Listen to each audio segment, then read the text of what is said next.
So a quick video today. I want to talk about something that I lost a lot of time to on my project. Performance reasons in VR really matter. So let's talk about the 3D text label in Godot.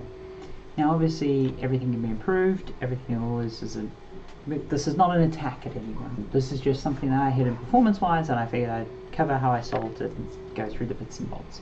I'm really spoiled because I've just come from the world of Slug. If you don't know Slug, I'll get it up. This is Slug. Slug is the best font renderer out there, just full stop, no questions asked. You'll see Adobe is there. My team was basically the reason Adobe's on there, is because for real-time 3D, especially in VR, it's the best. And honestly, if I could be using it in Godot, I'd like to use it in Godot. It's a commercial product, it would never be in Godot. I potentially would look at licensing it. Obviously, it's got a one-time cost of 1,500, and then I'd have to do some additional work plugging it in. Yeah, so, but anyway, Slug, gold standard, highly recommend. Now, there is this GitHub project here, GPU font rendering by Green Lightning, where, inspired by Slug, they do, I believe it's MIT license. If everyone's a font head and wants to get this into Godot, it's MIT licensed and you can look at it all. But of course, that's quite a big thing to tackle. So let's get back to fonts and my particular situation. So traditionally with fonts, we would sort of render out like a font sheet, right? So there would be a bunch of characters on like a BMP and you'd be drawing out bits. That sounds really dumb in the modern era, but it still works really well. I know games that ship currently that still use this technique in limited ways. And obviously the new shininess is to use signed distance fields to sort of improve your sampling. The best way to sort of show that off is, so if you see in this scene, I've added the little capsule and you can sort of see the different fonts. You'll notice alpha discard looks a bit jank around the edges, but it is actually a lot faster to render. We'll get into that in pre-pass. And then this is a hash discard. I should rename that to hash. And then this is a new font that I created to deal with my sort of performance needs. You'll notice it's using the alpha discard technique, which is why it's got a sharp edge. But we'll get to that. This is RenderDoc, kind of the gold standard for just testing things out. You can test Godot projects with it relatively easy. So we've got the window open here. Let's just sort of capture a frame, and now we can examine the drawing in Godot. Don't worry, we'll go through the code in a second. I'll run you through all the bits and bobs. As you can see, this top line here is sort of the start of the frame. You're not going to see changes here because it's doing this as a depth pass, but here you're going to sort of see as it builds up the frame. You'll notice that it's rendering an outline and then it's rendering every single character. You see how those all get rendered out. Now one thing you'll notice is mine does actually do more draw calls because it's a per letter thing. I am optimizing that, so we'll get back to that. But I am focusing for now on the rendering of the traditional Label3d as it's implemented in the engine. So we'll look at this bit here. So we've got this draw call here. You can see on the left here it's draw index 72.1. So this is basically drawing the bits and bobs. And if we look at the actual render of what it's rendering, it's a bit hard to see on a video capture, I know. If I make a solid color, you can see these are the individual characters, and you'll see they overlap and whatnot. They go through, and if we go, look, that's a vertex in, that's vertex out after transformation. You can see how it moves there. And if we look at the pipeline state, we can now look at, here's the vertex shader. This is all the stuff that's going into the vertex shader. You see there's quite a lot actually gets fed into the standard shader. The standard shader is kind of beefy because it uses the standard shader. The rasterizer, you can tell all the flags that are set for that, and then the fragment shader and everything that's passed in here. Now the thing we're particularly interested with the fragment shader is, and in particular we're interested in here the M texture albedo. It'll have a metallic and roughness as well, but the albedo is the easiest one to look at. Now you'll see this texture actually gets thrashed quite a lot because it gets used by a bunch of different things. But if you look on the left hand side here, you can find it. There it is there. And you'll notice it has all the individual characters that we need for that particular font to render out, and they've just been rendered there. And this is red channel 8 bits, green channel 8 bits, unorm.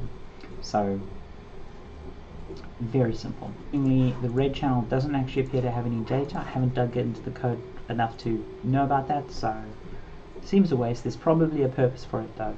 Don't judge too harshly until you find the reason for it. You should now understand the basics of how the font is rendered with 3D fonts. I just had to quickly change something so that it was bigger, the hash was correctly named, and we had the alpha disabled in there. So you'll notice how we have this depth only pass that happens first. Now what makes really obvious is if we go here, you'll notice that the alpha disabled doesn't actually affect anything rendered behind it. So this is now fully rendered. It does actually mean you render things twice, and depending on how expensive your font renderer is, that can cost you additional. So again, it's one of those sort of trade-offs. But it's not actually the runtime. The shaded stuff I haven't talked about much here, but that means it just needs to take in more account of the thing. Now Godot's actually got a pretty naive font renderer in the sense of it's kind of part of the scene, and if we have unshaded stuff, it doesn't do a ton, but let's just move on past that. The actual issue I was having, because again, every engine is a work in progress, everything's always progressing, is Godot actually puts quite a lot of weight on the scene tree. So Godot puts quite a lot of weight on the scene tree. So when you add things and remove things from the scene tree, quite a lot of work can get done. This is why you've also got to be especially careful about putting too much into on tree added and on the ready call. It's also why call deferred is your friend, though you can end up like stacking a bunch in call deferred, so it's a thing. And realistically, most indie games should never have a load screen. It's not required on modern hardware. It's usually because what happens is you start off and you're like, oh, adding stuff to the tree is really cheap, or this load screen's are only like 0.1 seconds, why do I care about it? But because you rely on scene sort of creation and destruction, you can get yourself into a place where you inevitably have to pop up a load screen for a minute or whatever, because over time it's just taken stuff and it's bloated out, and untangling that mess becomes a problem. So you need to stay on top of it. So in VR, we have this big problem where we can never drop a frame, because if we drop a frame it's discomforting. There is some stuff to account for it, and we can maybe drop one frame occasionally, but generally speaking we want to stick to 90 frames. And on standalone and mobile, that's not a lot. So when you're adding stuff to the scene, especially these labels, they do a bunch of work, and that's where the problem starts hitting. Try and make this big so it's visible. This is the Label3d header in Godot. Again, casting no shade on anyone, this is just something that I had personally and I had to optimize. The rendering is actually pretty fast. The issue I had was in relation to when I added something to the scene. And this comes down to these dirty flags over here. Dirty lines, dirty font, and dirty text, right? So when these are dirtied, things happen. And so whenever something happens, a queue update occurs. Now this queue update also occurs when things are added to the scene. So if we look at this Label3d notification, which you can think of the equivalent of as like on ready, on enter tree or whatever, when we enter the tree, we connect to a window so that when the size changes, we can change the font, because the font is relative to the viewport size. But we also just queue an update immediately. Now one of the things I considered doing, by the way, was I was having an issue where I was staggering out how I was adding stuff to the tree and I was still getting problems. One of the things I considered was just manually calling queue update before the object was in the tree. Unfortunately, it didn't quite work. I hit some edge cases. There's potential where you could front load this work in such a way that the adding to the tree doesn't trigger the queue, and you could potentially avoid this issue. Now our real work is in this function called shape. This is really where most of the action happens, as it is. TS is a quick reference to the text server. So this manages basically things like word wrap, all kinds of like font management stuff that's not specifically tied to the renderer, but fonts get really complicated. Text spacing is really deep topic. So generally we break stuff down into lines, because especially when you're dealing with large amounts of text, especially in like 2D applications, there's chances that you're dealing with this particular dirty line. So it makes sense to have this dirty line concept ready, so to speak. So here's the big thing. Whenever we do this, we fully clear out the mesh. That's fine, fair, we expect it. This is the thing that was killing me. you clear out and recreate the materials every single time this function is called. And now this, under the hood, at a very deep level, is relying on the fact that they're using the standard material, and the rendering server, quite at a deep level, does like a material caching thing to eliminate like duplications of the standard material or duplications of the same thing, so you're not like fully recompiling shaders or whatever. But it doesn't always work 100%, and ultimately you're creating a lot of work up here and hoping it gets resolved down here, and it's just algorithmically not a great look. So yeah, we update the text buffer. We basically figure out what is the font we're trying to render. We figure out the lines, we break up the lines bit, that's all fine. We get the shape text, all very normal kind of stuff. But then this generate glyph surfaces is really where I start to get into messy territory. So for every glyph, so that is not always every letter, sometimes a letter is more than one glyph, sometimes two letters on one glyph when you've got like letters that join up. There's a lot of things, but glyph is generally what fonts think of as sort of their unit of operation. For every glyph, we go in and we basically get from the text server, we're able to get like the font data, like what texture sheet is that glyph on, because sometimes a font could be spread across multiple texture sheets to save VRAM. If, for instance, you were using just a ton of characters, it gets, where in the texture that is, gets all those bits, whether or not it's a multi-channel sign distance field stuff. Can I show that to you quickly? Yeah, let's try that quick. So this is a sign distance field test. We just tick on this box here. I mean, I knew it renders the outline separately, but on a sign distance field test, sign distance font, the outline could be baked in, is what I'm saying. Okay, so here's the draw call on the input. That is interesting. It's not what I was expecting. So what we can do is we can see the history of this particular pixel, and we can go to that primitive and we can look at the actual shader code. Okay, this is quite a tricky one to track down. I don't want to go through all the bits and bobs. I'm questioning whether it's correctly implementing sign distance fields on here.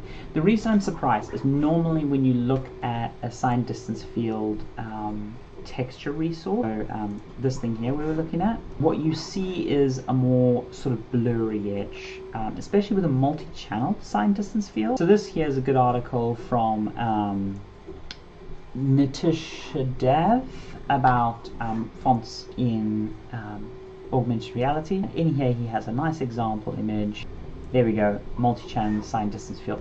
I'd expect to see something like that, and a single channel. Often you actually see sort of like a gradient font, depending on the technique used. There are a bunch of different techniques used. So yeah, that is interesting. Yeah, because I have seen font renderers where we use sign distance field, and yeah, everything looks like pillow embossed. Is the best way I can sort of describe it when you feed it in. And yeah, you should be able to do the outline quite nicely with sign distance field fonts, because you quite know how it expands. But multi-channel, because you've got directionality to it, it allows you to do sort of sharp edges, and in particular you can sort of see that sharp be there and the soft be there. So it's just setting the pixel range. It's not actually creating special material. Yeah, I don't think it's doing the right job for that, to be honest. I'd have to look into it. Don't have time. Just don't have time. But you'll see it sets all the material parameters. It creates this material. Under the hood, this is a bunch of memory alloc. There's just a bunch of stuff that goes on with this. And then it goes through and makes the surface for the single glyph. A little point you have to understand here, the surfaces are all stored in this hash map, which are keyed off the texture ID, the priority, and the outline size. That's why they all render as one. All good, but this was causing hitching for me. Most games I think will generally use maybe one or two fonts throughout the game. You try to keep your fonts down because you want to keep those memory texture size down stuff. So what I did is I just quickly re-engineered something off Label3d. It's not ready for merging. It's it's kind of messy, but it's working for me and it's solved my performance issue. I just call it fast text for now. The key reason why it's going to be a bit of a pain if I try and merge this upstream, I think it would be easier to just like make a plugin for people, is fundamentally it uses this fast text shared resource as a resource that can be pointed to. Test font red. Okay, so both of these you see are pointing to test font res, so they're reusing the same thing. At the moment I've got very few sort of flags and stuff in here because I was creating exactly what I needed, so shaded, not shaded, double-sided, no depth test, and fixed size or not, and then the font stuff here. Now there is a bunch of stuff in Label3d that doesn't make sense because it's carried over, so like in the 2D stuff you can do rich text formatting, see the BB code there that is being ignored, but you can't in Label3d, so why support it? So yeah, I really stripped out a lot of functionality because I'm just putting in what I need in, but that design change there, the shared font resource, is the biggest change. What this means is that for me, I've got this fast text, but then I've got this fast text shared, and this fast text shared is the thing that is managing the shader materials for me, and it also means that I'm having to do a draw call at the moment for every glyph because I add the glyphs as surfaces.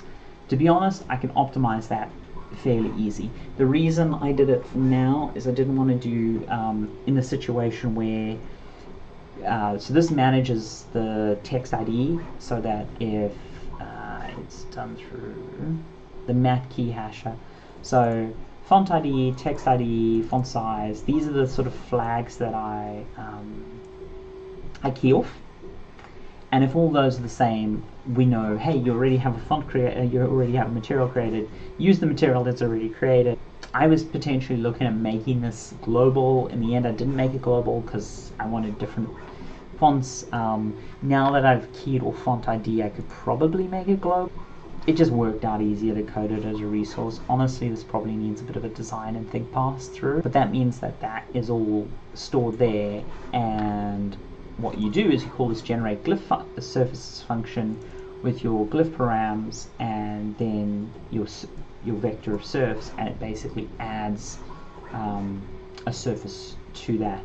It adds a surface to that vector. And then notify change is just because, like, obviously if material change, if this changes, it has to notify to all of its users that it's changed.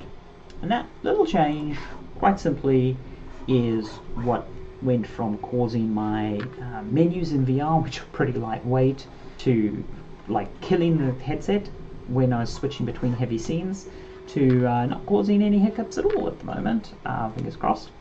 As I say, I'm going to probably tweak this, I'm probably going to clean it out. Maybe once the game's shipped, I'll sort of mainstream this back into Godot. At the moment, I don't have time. If you yourself are working on a VR game, I can share this code with you if you want. It's really ugly at the moment, I would not recommend it. As I say, a plugin's probably the best approach for now, just because of how different it is from the base Label3d. I think Label3d just needs some work. I don't have the time right now. What I'd also suggest to you is I'd suggest maybe making your font a mesh and bringing your font in. Not the cleanest, really horrible for localization, but you can localize your mesh. It's a way of handling it. But ultimately, I'd say avoid Label3d adding and removing to the scene tree, because it'll cause you pain. it'll cause you a lot of pain. Hopefully this gives you a bit more understanding about how fonts work in Godot, and hopefully this helps if you have VR performance issues with Label3d in Godot. And yeah, I'll contribute it back to the engine at some point. But yeah, onwards and upwards.